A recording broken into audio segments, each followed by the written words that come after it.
Before we begin, please hit that like button, share, and subscribe for more. Thanks for being part of the story. The incident happened nearly 15 years ago when I had just started my career as a newly recruited police officer. After being appointed, I was assigned to a small police station in a district of a northeastern province, a place I had never even heard of before. On my first day arriving in the district, I found that it was a small town with only a few hundred residents. It was a quiet and warm community, the kind of place that seemed pleasant to live in. However, what surprised me was the location of the police station. It was situated quite far from the town center, isolated from residential areas. The station itself was an old, two-story building. The upper floor was used as living quarters for officers on duty, while the ground floor served as the office space and holding cells. The building was quite run down, with cracks on the walls and peeling paint. Large trees surrounded it, their thick branches casting deep shadows, making the place feel eerily quiet, especially at night. Despite the somewhat unsettling environment, my senior officers at the station welcomed me warmly. Work went on as usual, and after spending a week there, I began to think that maybe starting my career in a small town wasn't such a bad thing after all. The people were friendly and law-abiding, crime was relatively low compared to other areas, and life here was far less hectic than in the city. However, everything changed the night I worked my first night shift. That night, I sat at my desk in the ground floor office, going through some paperwork. The office was arranged with several desks in rows, filing cabinets lining the walls, and overhead fluorescent lights humming softly. It was quiet, almost too quiet.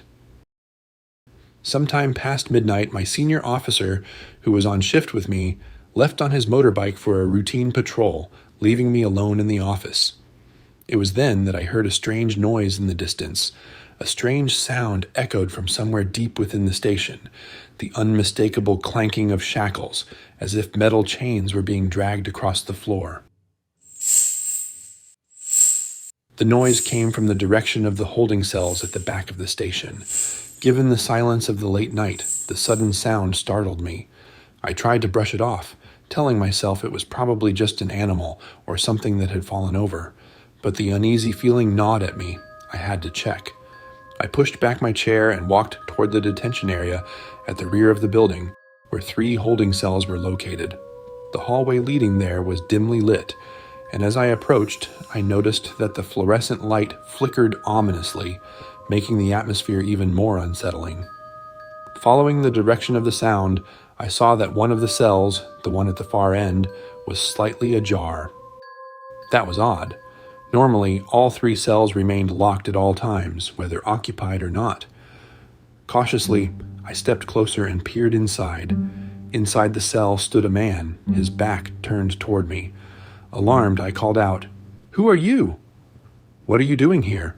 The man did not respond. He remained standing still, facing the wall. Confused and suspicious, I tried to recall if any detainees had been registered that night.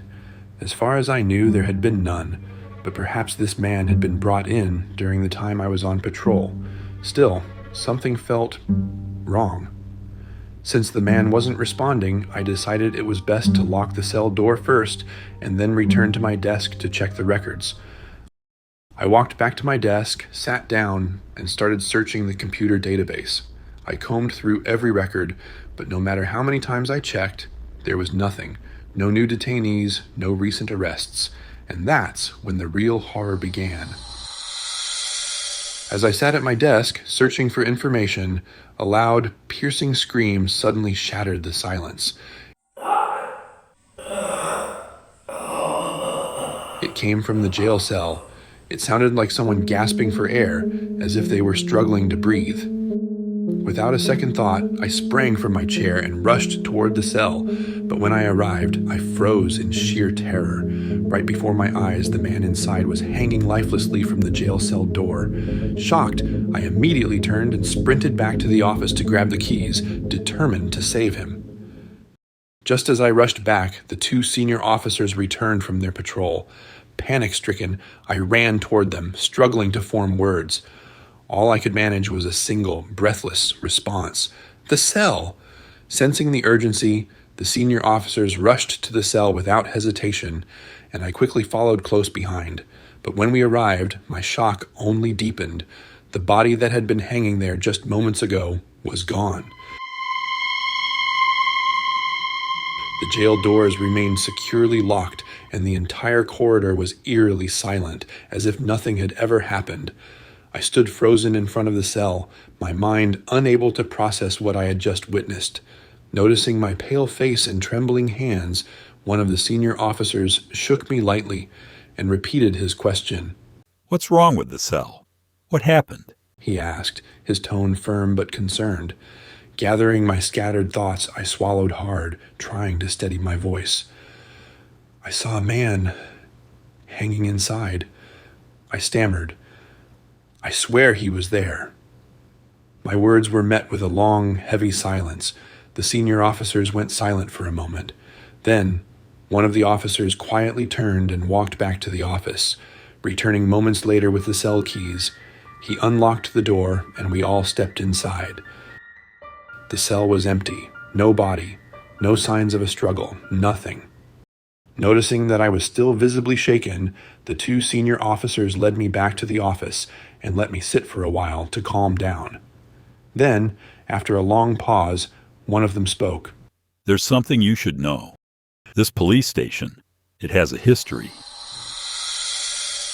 He explained that there was a strange, inexplicable incident that had taken place at this very cell from a few years ago. A man had once been detained there. At the time, the authorities had arrested a man, a construction worker in the area. However, in the years leading up to his arrest, he had suddenly become unusually wealthy. He had purchased expensive items that a simple laborer could never afford. Whispers spread among the locals, fueling suspicion and jealousy. Eventually, an anonymous tip led to his arrest. It turned out that the man had been running a massive drug operation. When authorities apprehended him, they found an overwhelming amount of illegal substances in his possession. They locked him in a cell, the same one where I had seen the hanging figure. But overwhelmed by despair, he chose his own way out. He took his own life, hanging himself inside the cell. And ever since that night, strange things had been happening. On every Buddhist holy day, people reported seeing the man's spirit in the cell, officers and detainees alike. Some claimed to hear cries, the sound of chains clanking, or screams of agony in the middle of the night. Detainees in the same area sometimes saw the man's shadow pacing back and forth inside the cell. Many were so shaken that they broke down completely. The most disturbing incident happened when a detainee saw a man reenacting the final moments of his own death, tying his shirt around his neck and hanging himself over and over again. The sight, paired with the agonizing sounds of his struggle, caused the witness to lose his sanity. After several such incidents, the police station arranged a large religious ceremony. Monks were invited to bless the entire building, from the offices to the cells. But despite their efforts, the man's spirit remained, continuing to reveal itself to others. Hearing this sent chills down my spine. It was the first time in my life that I had encountered something truly supernatural. From that day on, every Buddhist holy day when I worked at the night shift, I continued to hear strange sounds. At first, they unsettled me, but over time, I grew accustomed to them. As the years passed, the noises gradually faded, and no one encountered the man's spirit again.